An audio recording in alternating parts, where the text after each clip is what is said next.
ہے کتنی چیزوں کا دیکھنا عبادت؟ فرمایا بیت اللہ کا دیکھنا عبادت. دوسرے نمبر پہ میرے آقا نے فرمایا زمزم کے پانی کا دیکھنا عبادت.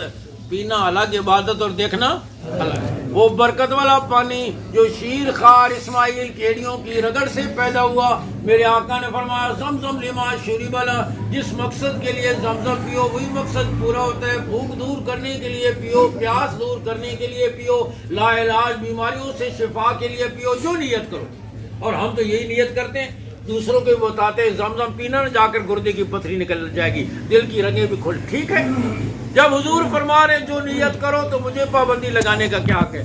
لیکن ایک نیت میں آپ کو اور بتاؤں، صحابی نے زمزم کا ڈول کنویں سے نکالا، پینے کے لیے منہ کے قریب لے گئے اور عرض کرنے لگے اے اللہ یہ برکت والا پانی کوئی تو پیتا ہے دکھوں سے نجات کے لیے، کوئی پیتا ہے لا علاج بیماریوں سے شفا کے لیے، کوئی پیتا ہے غموں کو دور کرنے کے لیے.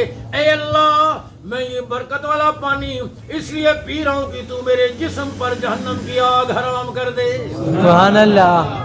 اس لیے کہ گردے کی پتھری تو نکل گئی لیکن جہنم سے نجات نہ ملی تو بات تو نہ بنی نا. دل کی رگیں تو کھل گئیں لیکن جنت کے دروازے نہ کھلے تو بات تو نہ بنی. جب ہر مقصد کے لیے تو بڑے مقصد کی نیت کیوں نہ کریں. کتنی چیزوں کا دیکھنے عبادت.